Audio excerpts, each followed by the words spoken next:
karena kan banyak nih yang isu-isu publik yang mengatakan bahwa APBD kita kurang baik dan lain sebagainya. Nah, sebenarnya bagaimana sih Pak, kan sama-sama mengawasi nih, maksudnya antara legislasi juga mengawasi eksekutif kayak gitu. Kok bisa gitu loh Pak? Sebetulnya kalau kita berbicara untuk APBD, itu pada prinsipnya ada beberapa hal yang harus kita prioritaskan, dan itu merupakan pelayanan dasar yang wajib kita anggarkan. Salah satunya adalah pendidikan. Pendidikan itu harus 20% dari APBD itu diperuntukkan adalah untuk pendidikan. Karena apa? Program pendidikan itu dalam rangka untuk bisa mencetak generasi penerus, terutama yang memiliki jiwa nasionalisme, dan juga yang utama lagi mereka itu siap untuk memberikan pelayanan. Samping itu juga kesehatan, walaupun pemahaman 20% itu ada yang menggunakan undang-undang Disdik, pendidikan nasional. Diknas. Ada juga yang menggunakan Permendagri.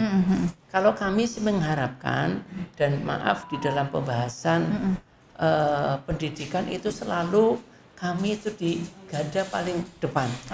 Dan saya menyampaikan juga tidak diperkenankan kalau itu merupakan kebutuhan dasar, itu harus dilakukan refocusing dan sebagainya.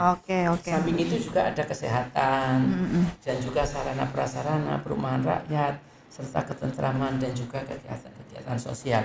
Kalau kita berawal dari anggaran 2024 kita melihat bahwa untuk pendapatan itu 1,143 triliun. Adapun untuk belanja itu 1.163 miliar.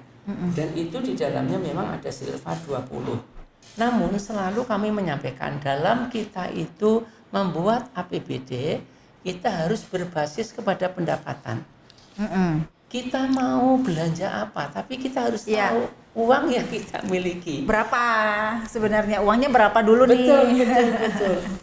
Dan ini juga kami mengharapkan agar untuk ke depan OPD yang berkaitan dengan pendapatan, Mbak, itu harapannya bisa memaksimalkan. Mengapa? Untuk sementara ini, contoh di 2024 itu target yang tercapai itu sangat memprihatinkan. Ada juga yang di bawah 40%. Ini yang sangat kami prihatin. Sehingga semuanya itu memang membutuhkan perencanaan yang maksimal. Dan di samping itu, kalau kita berbicara sesuai dengan tema APBD sesuai dengan kebutuhan masyarakat, sebetulnya ada skala prioritas yang harus dicapai. Dan dalam menyusun dalam menyusun APBD itu kita berawal dari RPJMD daerah, kabupaten kota. Itu pun mengacu kepada RPJMD provinsi. Itu pun tetap mengacu kepada RPJM tingkat nasional. Sehingga kita tidak akan keluar daripada koridor perencanaan itu sendiri, gitu Mbak Elo. Terima kasih Mbak Elo. Itu yang namanya terukur ya. Betul. Dan tambah sedikit Mbak Elo. Sebetulnya dalam pembahasan APBD itu juga ada public hearing. Betul. Public hearing itu harapannya masyarakat bisa memberikan masukan apa sih yang mereka butuhkan, sehingga di dalam pembahasan belanja itu ada skala prioritas. Memang semuanya kita menginginkan agar masyarakat itu sejahtera. Namun dari beberapa bidang, mau tidak mau ada prioritas yang harus kita tentukan.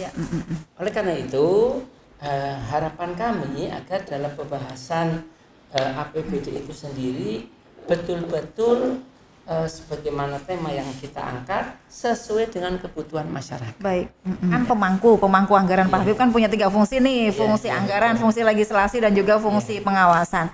Kalau dalam proses APBD sendiri bagaimana Pak? Yang mengusulkan siapa? Yang menyetujui siapa? Atau seperti apa sih Pak? Mungkin masyarakat ada yang banyak yang nggak tahu nih Pak. Jadi yang jelas itu pemerintah kota, di sana kan ada tim ya Pak ya, tim TAPD. Kalau di kita itu badan anggaran. Di dalam penyusunan itu sendiri memang kita bahas bersama. Tapi memang harapan kami yang muncul itu sesuai dengan yang dibutuhkan oleh masyarakat. Kan kita itu ada musren ya, musyawarah perencanaan pembangunan, musren Bangkel, musren Bangcam, musren Bangkot, dari kelurahan ke kecamatan dan juga sampai ke kota.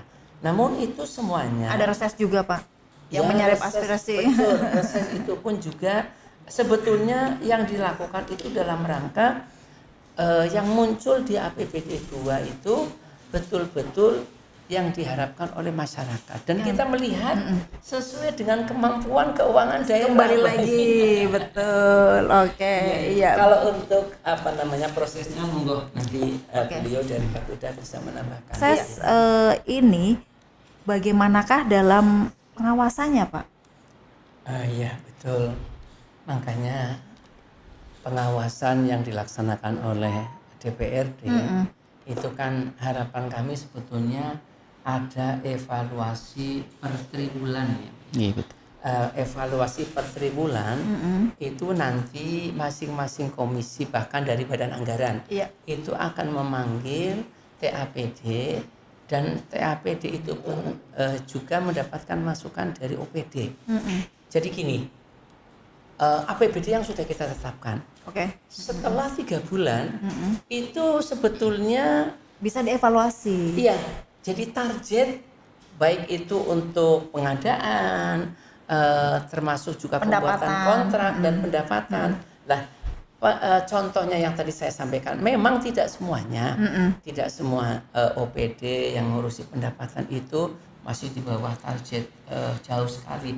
Tapi memang itu lebih banyak yang tidak sesuai target. Namun yang memang kami agak-agak prihatin itu untuk belanjanya Mbak Ella. Belanjanya. Walaupun kami yakin OPD itu akan berusaha semaksimal mungkin, terutama dalam rangka melakukan efisiensi. Lah, kalau tadi yang disampaikan oleh Pak Kuda berkaitan dengan silva, kalau itu berupa efisiensi saya kira baik-baik saja. Namun kalau ternyata kegiatan itu tidak bisa dilaksanakan, ini yang menjadi catatan. Dan kami tidak menginginkan kalau tidak kita lakukan evaluasi per triwulan, itu nanti ada kegiatan-kegiatan yang endingnya itu justru tidak bisa terselesaikan. Nah, kalau tidak bisa terselesaikan, apa yang terjadi? Akan terjadi one prestasi. Nah, kalau one prestasi, misalkan anggaran itu mohon maaf ternyata tidak selesai. Padahal di anggaran berikutnya itu belum dianggarkan. Ini yang akhirnya juga sama-sama kasihan. Sama kasihan pengadaan itu juga dari tidak terlaksana. Bukan hanya itu, denda Pak. Dari pengada itu pun harus membayar denda. Ini yang kalau menurut kami juga mereka harapannya sih bisa sesuai dengan target yang sudah disepakati gitu Mbak Ella. Baik, iya. Jadi memang selama ini sudah berjalan, triwulan sudah berjalan Mas Farihin. Sepertinya di tahun 2023 pernah ya Pak Habibie Dewan memanggil setiap triwulan. Namun kelihatannya di 2024 ini belum Bapak, belum memanggil TAPD triwulan. Memang 2023 pernah, saya pernah hadir itu Pak. Dan itu ya mungkin jenengan ingat. Kan saya selalu menyampaikan, adakan rakor triwulan. Mengapa? Supaya kita itu tahu. Dan ini alhamdulillah Mbak, kebetulan waktu pas 2009-2014 kan sudah dilaksanakan. Bahkan ada rakor 17-an Mbak. Rakor 17-an itu masing-masing OPD menyampaikan. Setiap tanggal 17 ya Pak ya? Setiap tanggal 17. Ini mudah-mudahan nanti ke depan akan bisa terulang. Sehingga kalau ada kendala-kendala termasuk juga baik itu untuk pendapatannya, untuk pengadaannya, itu bisa kita evaluasi. Dan di dalam pembahasan APBD itu ada, yaitu APBD perubahan Pak. Jadi kita bisa lihat untuk kegiatan-kegiatan yang tidak memungkinkan untuk dilaksanakan tahun itu, bisa kita usulkan diubahan sehingga untuk digeser. Iya, bisa tidak menjadi catatan gitu Mbak, yang utama gitu ya. Maksudnya APBD berdasarkan kebutuhan masyarakat itu yang seperti apa sih Pak? Jadi gini Mbak, perencanaan itu kan berawal dari musyawarah rencana pembangunan dari kota. Kita mengumpulkan RW-RW, sebetulnya di RW itu apa sih yang sementara itu yang berkembang di masyarakat, yang dibutuhkan. Contoh, ini PR untuk pemerintah, untuk masyarakat Kota Tegal. Pertama itu rumah. Yang kedua sampah. Yang ketiga pengangguran. Sehingga harapan kami kegiatan-kegiatan itu akan bisa menyelesaikan masalah itu. Contoh misalkan kegiatan-kegiatan, kenapa kok warga Kota Tegal hanya sebagai penonton? Itu jangan. Makanya dulu itu kan ada kegiatan yang bareng-bareng sama warga. Swakelola Bapak. Ya, tapi kayak swadaya kayak gitu, kayak apa? Melibatkan masyarakat, ya. Dan termasuk juga di kelurahan. Harapan kami kelurahan itu juga jangan sebagai penonton saja, tapi dilibatkan. Nah itu dulu ada program ya Mas ya, yang program itu padat karya itu. Semacam padat karya. Sehingga masyarakat merasa underbeni, merasa ikut memiliki. Lah ini harapan-harapan kami, bahkan kalau dimungkinkan yang dibutuhkan itu akan bisa melibatkan masyarakat. Contoh misalkan Kota Tegal kan terkenal Jepangnya Indonesia kan, ya. Lah mereka itu sebetulnya terkendala bagaimana untuk memasarkan. Nah kalau memang kebijakan dari pemerintah kabupaten, kota, provinsi itu bisa menyerap produk mereka, itu kan akan bisa menolong gitu. Iya, baik ya. Selain itu juga kita terkenal Kota Bahari ya Pak ya, yang produk olahan ikannya mungkin tidak terserap di dalam masyarakat. Oh iya, ini ada juga kita itu sebutnya masih banyak PAD yang berpotensi tapi belum kita kelola dengan baik. Contoh, kita itu Kota Bahari tadi Mbak Elok menyampaikan. Di sana itu ada potensi terutama berkaitan dengan pengelolaan perikanan. Kita punya TPI dan kita juga punya tempat-tempat yang akan bisa dimanfaatkan. Contohnya sempat kebetulan kan, kalau di daerah Tegal Sari, Warja Trawangan itu kan banyak jamaah haji kami, jamaah umroh kami. Saat kami naik mobil, mereka itu mengatakan, Pak Habib tahu enggak? Ini mobil yang dinaiki Pak Habib adalah mobil hasil penjuangan sisi limbah lah. Limbah dari ikan itu justru malah bisa. Nah, hal-hal yang demikian ini harapan kami ke depan itu akan bisa dikelola dengan baik, termasuk juga melibatkan, dan itu perputaran keuangan terutama di TPI dan di daerah lain itu enggak sedikit Mbak, miliaran itu ya. Baik. Baik. Nah, Pak Habib, ini kan tren yang berkembang nih Pak di isu publiknya nih, bahwa APBD Tegal itu kan kurang sehat. Kemudian apalagi ada pokoknya isu-isu yang tidak terlalu bagus gitu. Ini kan tanggung jawab bersama nih antara DPRD dan pemerintah Kota Tegal. Dalam menyikapi hal tersebut, DPRD sendiri seperti apa Pak? Mungkin sekalian klarifikasi nih bahwa nggak seperti itulah, kita tuh seperti itu, silakan Pak. Memang sebetulnya APBD tadi yang disampaikan oleh Pak Kuda dan juga dari kami, APBD yang sehat itu adalah APBD yang kita rencanakan dari awal. Itu kan ada beberapa hal.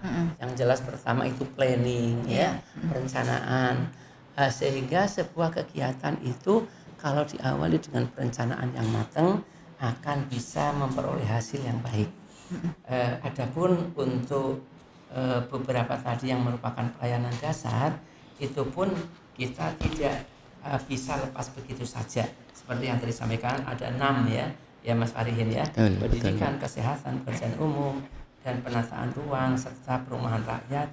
Oh ya, serta ketentraman dan sosial. Memang untuk hidup sehat kepada masyarakat, saya kira tambah tahun cukup tambah baik.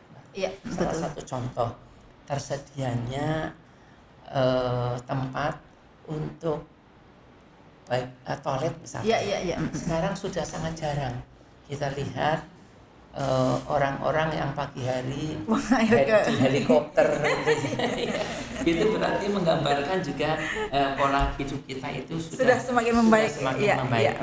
Dan ini pun berkaitan dengan program-program ini, Mbak. Ada program termasuk RTLH, Rumah Tidak Layak Huni. Ya, itu pun memang merupakan program dalam rangka untuk bisa mensejahterakan masyarakat Kota Tegal sendiri. Dan perlu juga masyarakat Kota Tegal ketahui bahwa kita itu punya visi yaitu Bahari, sehingga setiap program termasuk program pariwisata itu pun dalam perencanaan kita juga harus memperhatikan adat dan juga kearifan lokal kita, sehingga keberadaan tempat-tempat itu justru tidak akan memperkeruh sementara tatanan anak-anak yang sedang kita coba untuk kita benahi gitu. Baik. Iya, baik. Berkaitan dengan pendapatan. Iya. Memang tadi yang dari awal kami sampaikan masih ada potensi pendapatan yang belum tergali, bisa terkelola dengan baik. Oke. Salah satu contoh. Ini pun kami mendapatkan masukan dari masyarakat sendiri, Mbak. Parkir di jalan umum. Oke. Ya. Betul. Parkir di jalan umum itu kalau kita melihat jauh target yang mestinya kita capai dengan target yang sudah tercapai. Oke. Oleh karena itu harapan kami regulasi itu pun bisa tertata dengan baik. Salah satu contoh. Dan ini penyampaian Bapak PJ Wali Kota. Beliau menyampaikan jalan yang paling semrawut itu adalah di jalan mana, Mas? Ayani, Pak. Jalan Pancasila. Itu penyampaian. Memang saat seorang itu masuk ke jalan Pancasila terlihat itu carut marut dan juga banyak parkir yang sebetulnya mereka kan ingin parkir dengan cara yang baik. Iya. Tapi itu memang harus tertata dengan baik. Iya. Dibikin kantong-kantong parkir yang resmi mungkin ya. Dan kami menginginkan pasar pagi itu bisa kembali seperti kurang lebih antara 10 tahun yang lalu, Mbak. Pasar pagi Kota Tegal itu menjadi pasar rujukan masyarakat bukan hanya dari kota. Kabupaten Tegal, Brebes, Pemalang. Lah kita menginginkan kembali bagaimana untuk bisa mengembalikan pasar itu seperti dulu. Itu rekayasa jalan. Jadi saat seorang masuk, dia tidak terasa akan masuk ke lokasi yang sementara ini sepi gitu loh. Iya. Itu salah satu upaya-upaya. Walaupun memang pemerintahan yang kemarin juga sudah banyak yang Mas Farihin ya. Banyak yang dibenahi, contoh misalkan yang mau arah ke stasiun itu kan kelihatan lebih bagus view-nya gitu loh, Mbak. Tapi memang ini semuanya harapannya ke depan membutuhkan pembenahan. Penataan yang lebih bagus lagi. Mungkin. Baik, silakan Pak Habib mungkin bisa dijawab yang pertama tadi yang disebut sehat itu seperti apa? Betul. Dangdutan terus tapi kok katanya APBD-nya malah nggak sehat gitu. Terima kasih.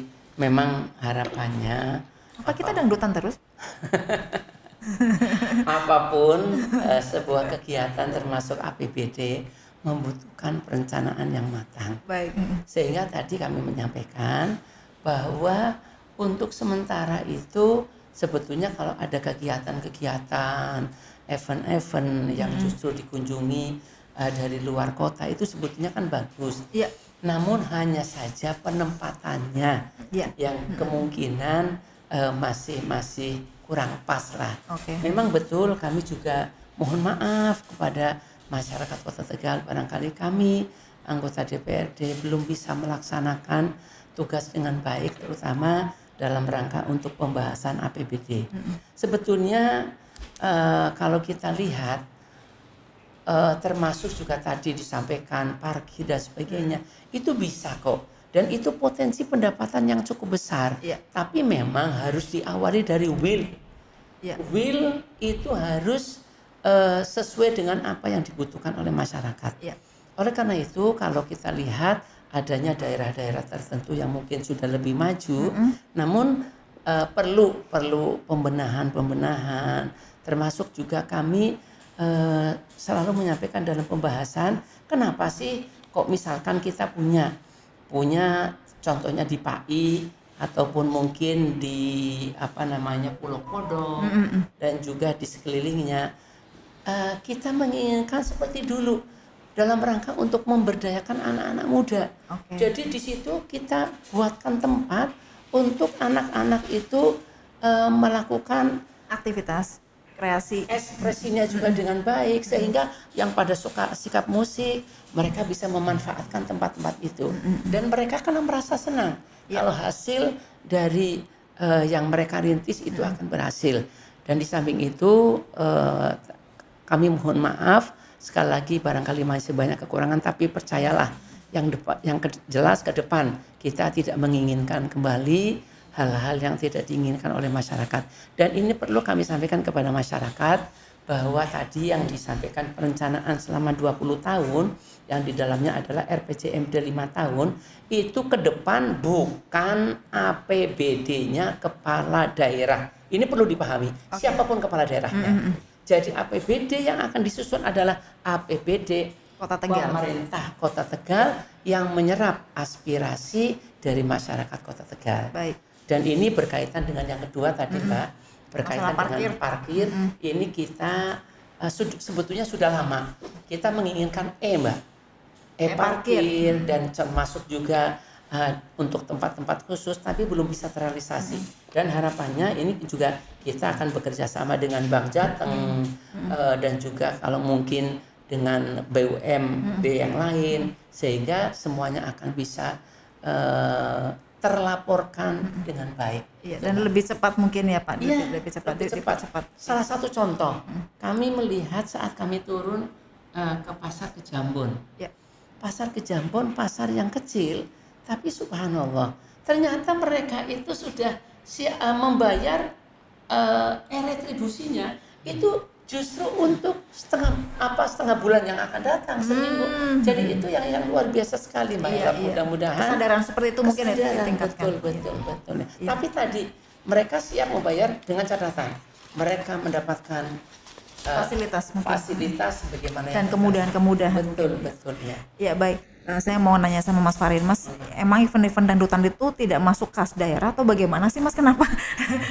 Kenapa tadi dipertanyakan kenapa banyak event dangdutan tapi kok APBD-nya dibilang sakit sama isu-isu yang berkembang begitu? Itu kalau event dari CSR ya Mbak ya. Dan kemudian itu hanya yang spanduknya itu masuk kas daerah. Tetap ada yang masuk ya. Ada yang masuk, nggak mungkin nggak ya. Nggak mungkin loss. Iya, nggak mungkin loss. Sebagian masuk. Iya, pasti ada yang masuk ya Pak ya. Walaupun itu dalam bentuk pajak reklame atau mungkin sewa lahan ya. Iya, itu masuk, ada sebagian yang masuk. Maaf Mbak Elo. Masuk Pak. Saya belum semuanya. Oke. Saya mohon maaf saat ada event terus terang aja saya turun langsung. Oke. Justru malahan yang membuka event itu dari luar kota, Mbak. Iya. Dari dalam kota UMKM kita itu tidak mampu untuk membayar. Makanya kami mengharapkan ke depan perencanaannya itu matang. Sehingga vendor pun termasuk tadi pajak reklame dan sebagainya itu akan bisa langsung diserap. Karena saat dalam pembahasan, mohon maaf, itu pendapatan untuk pemerintah kota itu masih sangat kecil. Ya, dibanding mungkin keuntungan si vendor kali ya Pak ya. Saya nggak ikut di dalamnya Mas. Iya, baik. Iya. Kita kan gini, Mbak. Kita itu banyak potensi, contoh misalkan untuk wisata makanan. Wisata kuliner ya. Itu kita punya dan ini sudah hampir seantero Nusantara sudah pada dengar. Kambing aja kita punya kambing yang kambingnya baru 3 bulan. Iya. Sekarang ada juga 5 bulan, 3 bulan sudah besar. Iya itu. Terus ada lagi yang di dekat perumahan itu apa Mas? Sate blengong.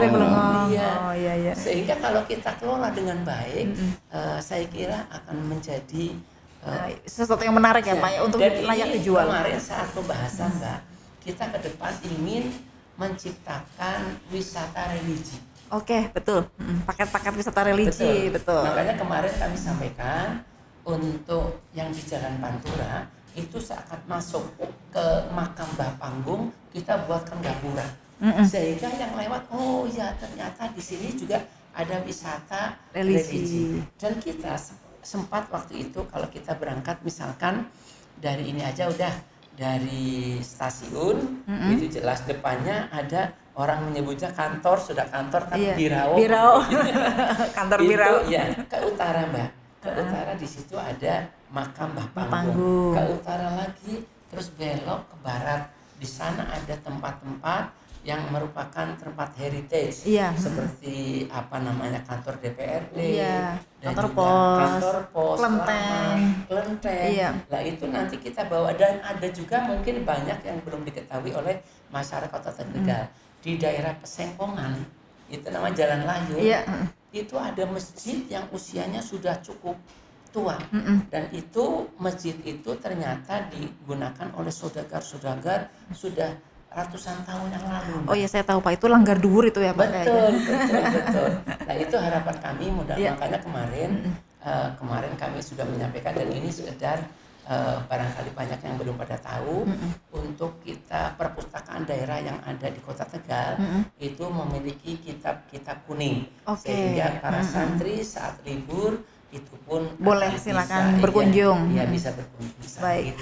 Sebetulnya hampir semuanya termasuk masyarakat Kota Tegal menginginkan APBD yang berpihak kepada masyarakat. Baik. Dan ini semuanya juga membutuhkan masukan dari masyarakat Kota Tegal, sebetulnya yang diinginkan agar bisa hidup sejahtera, nyaman, tentram.